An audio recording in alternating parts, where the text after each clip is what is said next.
Everything Suspect Podcast. It's your boy Billy D. You know how we do. Like, subscribe, hit the bell. Happy New Year. It's been a long time. Shouldn't have left you. I know. But let's act like that time never happened. Get into some new topics, new season for Everything Suspect Podcast, man. I'm really excited to be back. I'm putting some more stuff together for the podcast, man. So y'all stay tuned and keep on checking me out and keep on staying on my back about doing these podcasts, man. I can get easily distracted. But today, we're going to do something different. We're going to touch on a topic that I would never touch on. And that is this Skip Bayless situation that's going on right now. Typically, I like to have topics that are evergreen, meaning like you can go back and watch them at any kind of time. They always have some dope social commentary to them. But I'll be honest with you. The whole sports talk thing, that's part of my regular life. When I'm working, I usually have little clips on of, First Take or Undisputed or whatever's on that is a topic that I want to check out. I used to watch it on TV until I realized how repetitive the topics can be, especially with Undisputed. And I only check the clips that I want to check for because I found myself not a fan of Skip Bayless. So maybe I'm just jumping on the bandwagon and don't want to use the words kick him while he's down, but I definitely want to touch on this topic. There's been a whole lot of things leading up to what I believe has happened today. And it's weird that the one major thing that made me want to do this podcast was I can remember not too long ago, last month, with my best friend, and we always go back and forth on the Skip and Shannon situation, the topics, the fights. Is it real? Is it fake? Whatever. And I had a question for him. And like I said, I think this is the reason why I wanted to do the podcast when all this stuff happened. And I asked him, I said, when Skip leaves the game, will he be missed?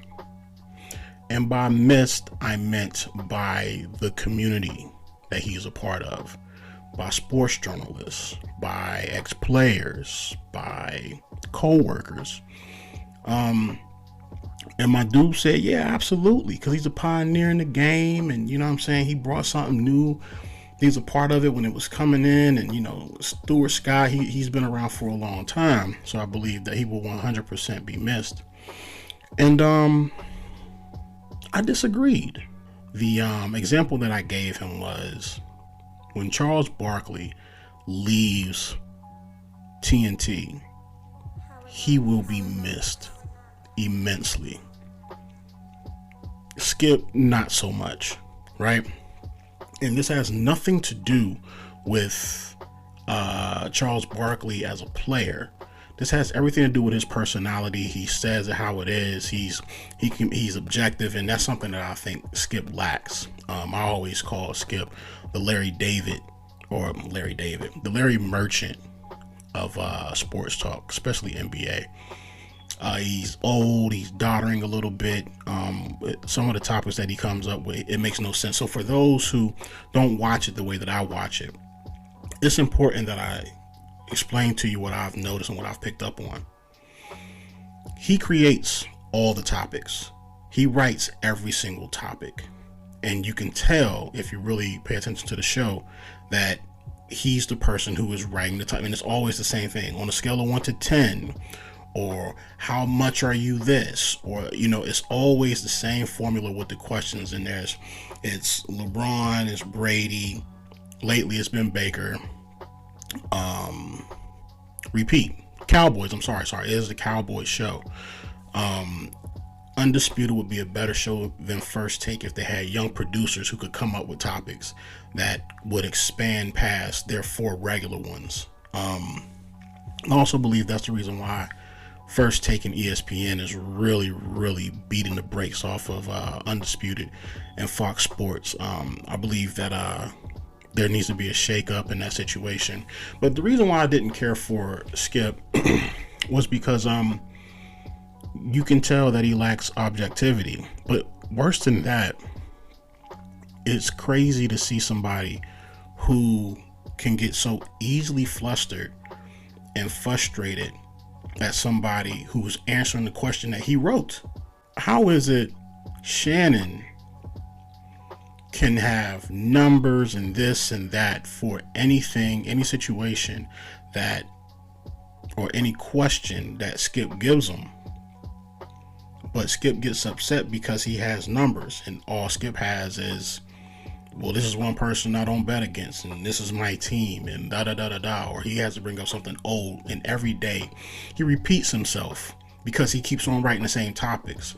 So I find it very frustrating, but I mean, you know, not to rehash history too much, but we all know what just happened with him and Shannon. And when it happened, me and my boy like got on the phone. Like, was it real? Like, it was 100% real. Did you hear how high Shannon's voice went up? Did you see how he took his glasses off? Did that mean like, okay, look, let's forget about the cameras for a minute. Let's address each other as men, as friends. Where are we at right now? Because I mean, this could be a definitive moment in our relationship. And I think it was. And I wondered, right? And I'm a firm believer that,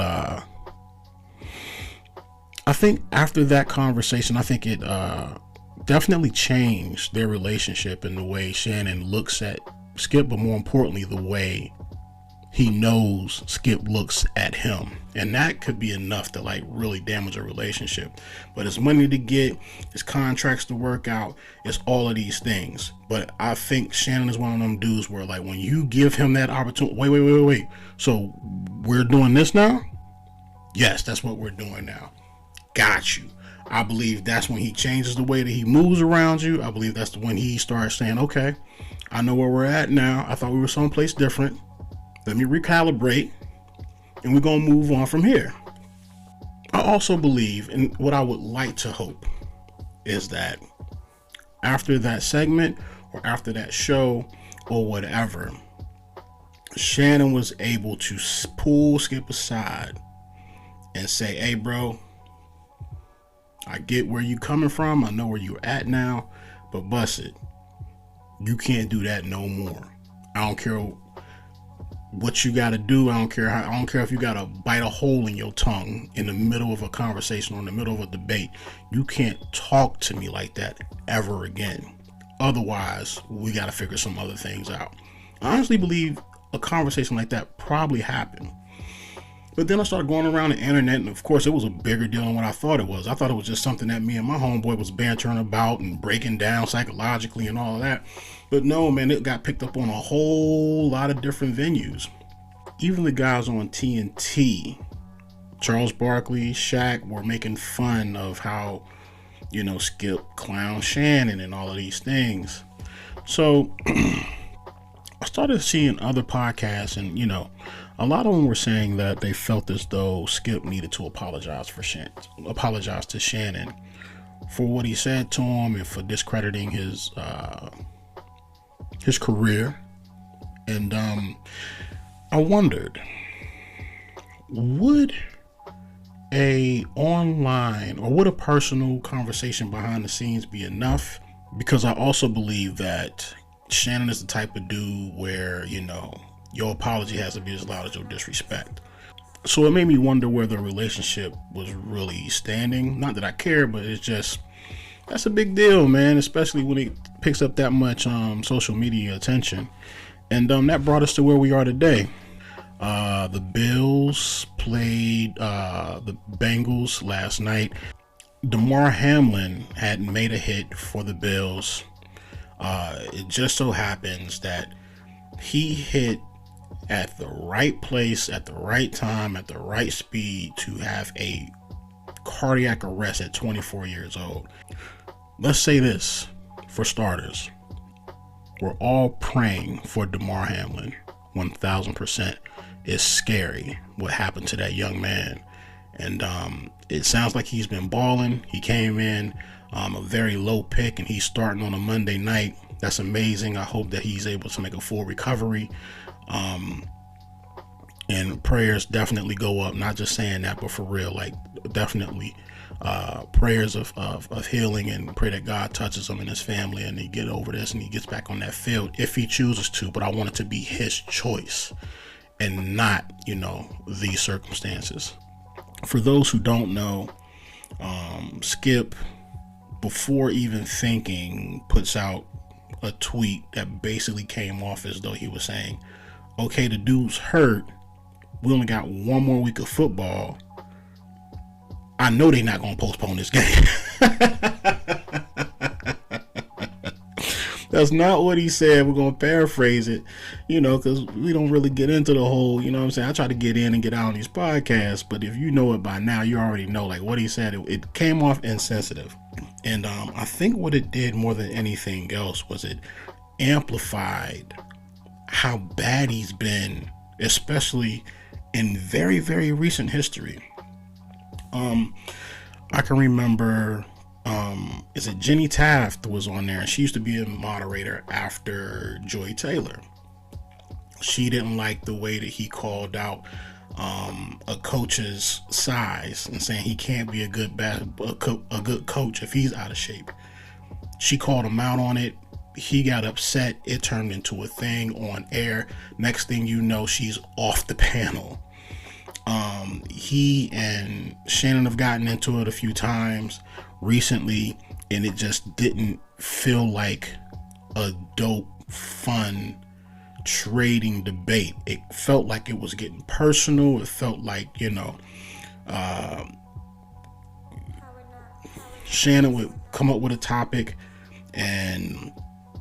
Skip would come up with a topic, Shannon would dive into it, and as soon as Skip could see, oh my God, he's going to beat me with all these good numbers, blah, blah, blah, blah, blah. He would just do weird, immature stuff.